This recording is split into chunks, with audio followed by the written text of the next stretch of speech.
Hi, my name is Natalie, and today I'm here to tell you the story about the search for my identity.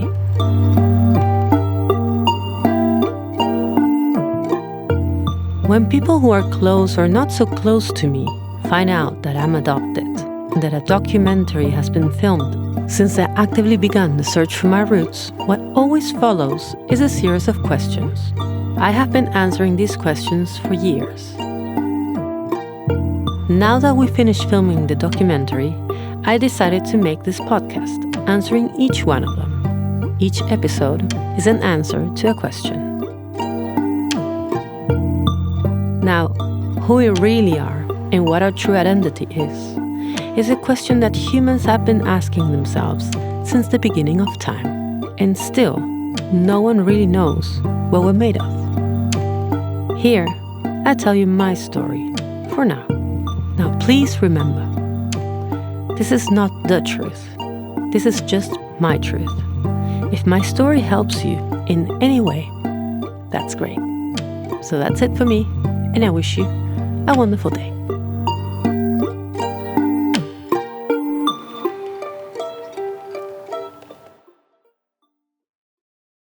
Chapter 18. How did your partner handle the search? Romantic relationships are a reflection of the attachment model with which we relate to others. As I mentioned before, this model is based on how our parents or those who raised us showed or taught us to connect with them. That's why, first and foremost, it's important to put my story in context. It's also important to remember that this is only my personal experience and not the absolute truth. And even though I've shared stories with other adopted people, finding many common points between their stories and mine, I repeat, this is only mine. My story, my experience. This is a sensitive topic for me, and it's difficult to know where to begin. Maybe I can start with the question itself. How did all this affect my partner? This is a question I'm often asked by partners of adopted people. Worried about how they can help or how they can contribute to the healing of such a deep wound, they show great interest in knowing how my partner handled it at the time. Was he able to bear my painful search process? Was he there to support me through everything? And what happened to love and romance in the midst of such a profound task of healing? I'll try to be as fair and impartial as possible, out of respect for all the support and love I received, which honestly wasn't little. My partner of many years, who accompanied me through most of the search, is the one I referred to in previous chapters as John. Their relationship ended abruptly and traumatically at the beginning of 2019. But for the first 10 years of the 13 we spent together, it was the most beautiful and healthy relationship I ever had. John was the one who insisted from the beginning that I needed to search for my roots. He saw that emptiness inside me, and perhaps because he subconsciously thought, just like many partners of adopted people, that if I found my biological origins, my wounds would heal, and I would be able to give him all the love he needed. He supported me in taking the necessary steps in my search. He was the one who always said it didn't matter whether I was the child of the disappeared or not, that a tragedy had occurred at the start of my life regardless of who my biological parents were. It took me a long time to understand this, as in my mind, my mother had given me up and discarded me because I was an inconvenience in her life. But if I had been the child of the disappeared, the message reality conveyed to me was exactly the opposite. For John, it was clear that in most cases, a mother doesn't want to let go of her baby, and that it must take very complicated circumstances for that to happen.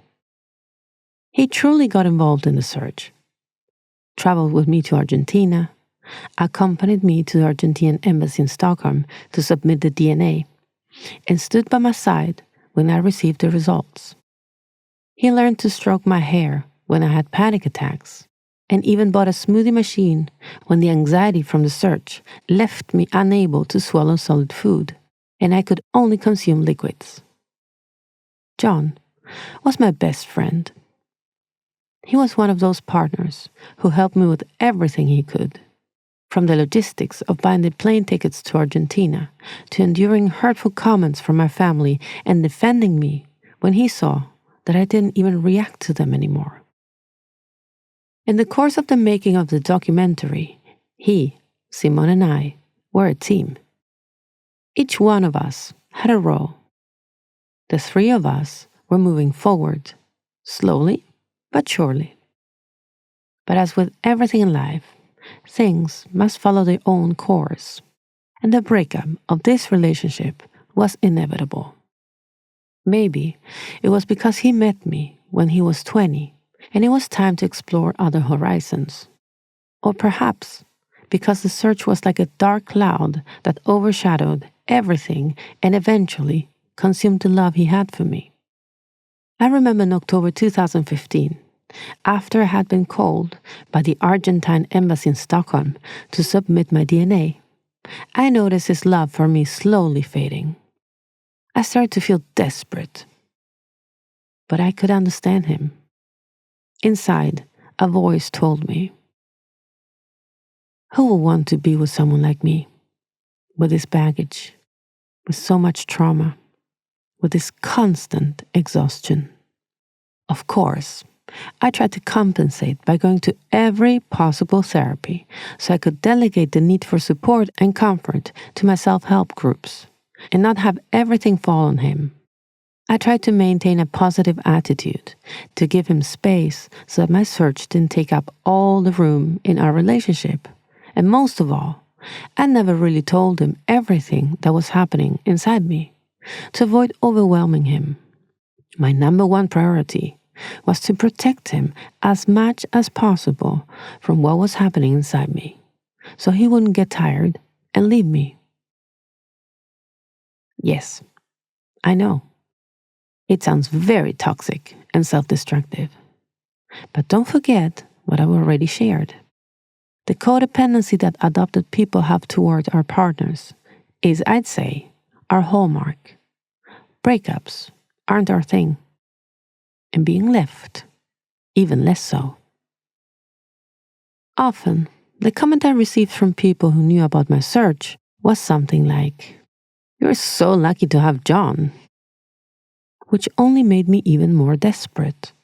That "you're so lucky" implied to me that I didn't deserve him. It made me feel like the days of our relationship were numbered. Almost as if they were saying, "You're lucky he puts up with you. I wouldn't." As if John was doing me a favor or providing a service by staying by my side. I always told him that the search weighed on him too, that he should seek help, go to therapy, find a place to talk and seek support. He did for a while, but nothing too serious or deep. And how could my search not weigh on him? Seeing my pain and anxiety. It's important to remember that we are human beings and it's normal to feel with and for each other. And it doesn't even have to be a great love to feel empathy. Although in this case, it was a great, great love. This I can say with certainty. For those who accompany us in the search is happening as well.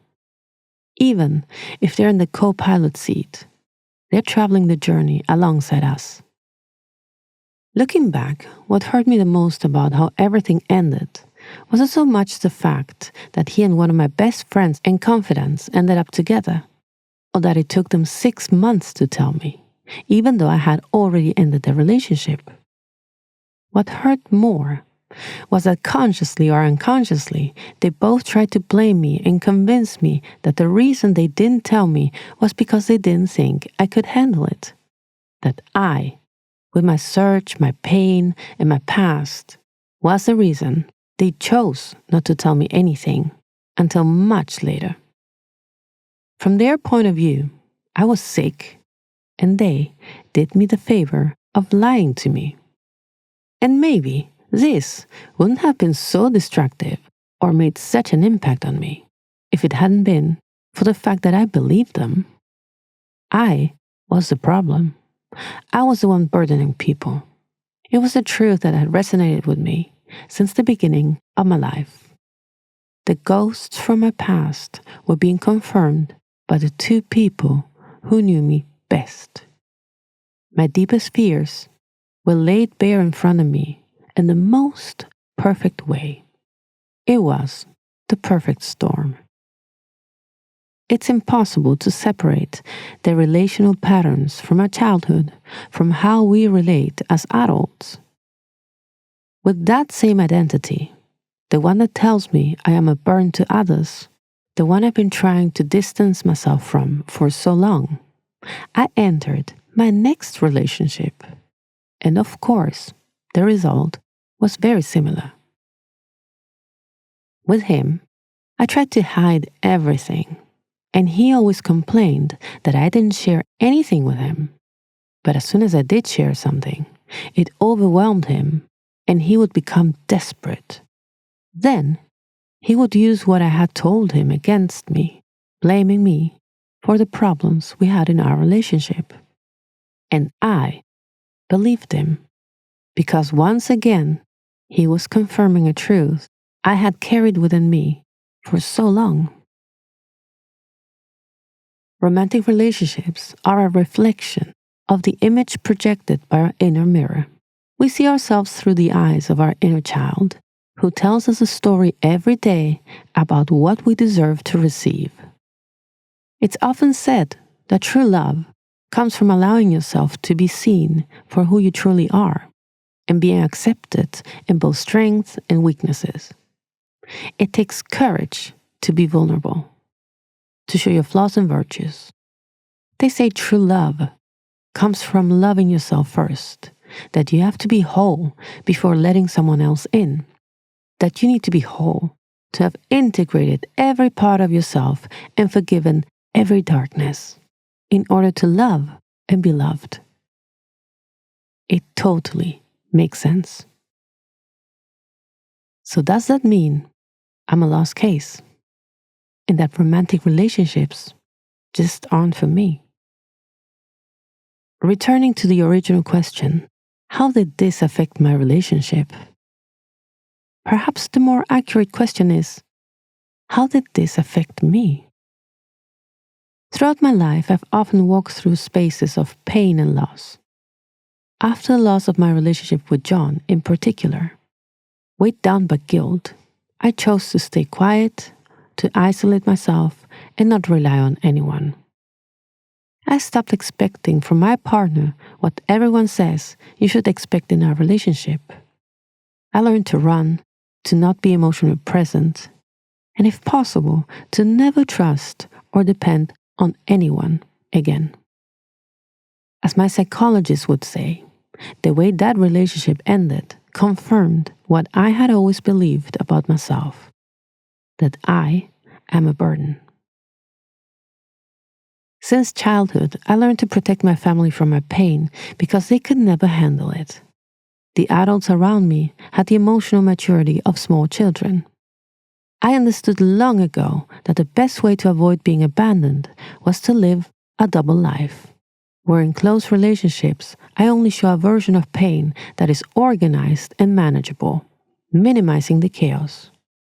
It was confirmed to me so many times that when things get really bad and my world is burning to the ground, I'll be alone, fire extinguisher in hand. My best solution became solitude and silence, also known as dissociation. As I've said before, my story is mine alone, and just because this is how I've related to my partners doesn't mean that all adopted people relate this way. Nor does it mean this is how I always relate. Everything changes, even my trauma. Every so often, I find myself explaining to friends who are in relationships with adopted people what that emptiness and pain they see in their partner's eyes is about. Why we sometimes appear so needy for validation, why we are extremely loyal, why we struggle to let go, feel eternally alone, and have a hard time setting boundaries. Or perhaps why we flee from relationships, can't commit, and avoid people and true intimacy. One day, I even found myself telling a friend whose heart had been broken by his adopted girlfriend, who behaved strangely during that breakup, something like, "See, you should avoid us, adopted people." Are we hopelessly wounded, and therefore, should we be avoided? This line of thinking can feel like a trap, believing that unless we're perfectly healed, we're unworthy of love.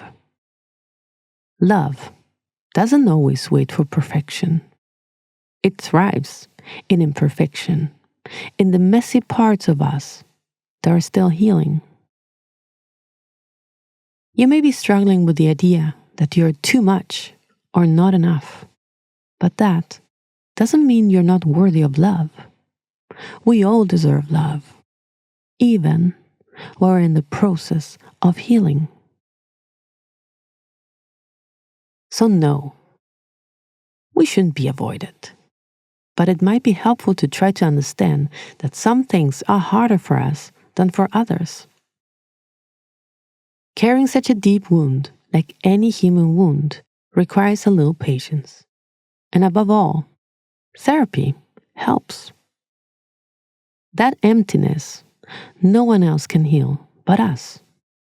Others can't save us, but they can embrace us and stand by our side, even if they never fully understand what we're going through. And of course, adoption trauma is not an excuse to justify any kind of mistreatment.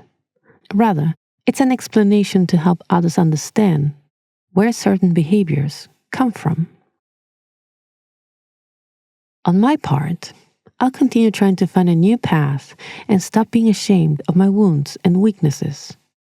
To know myself, recognize myself, study myself, and accept myself. I refuse to surrender to the internal message that tries to convince me that I wasn't meant to be loved, that love is there for other people. One day at a time, a much more beautiful message will gain ground within me. And after all, what doesn't kill me makes me stronger, even if it takes endless hours of therapy.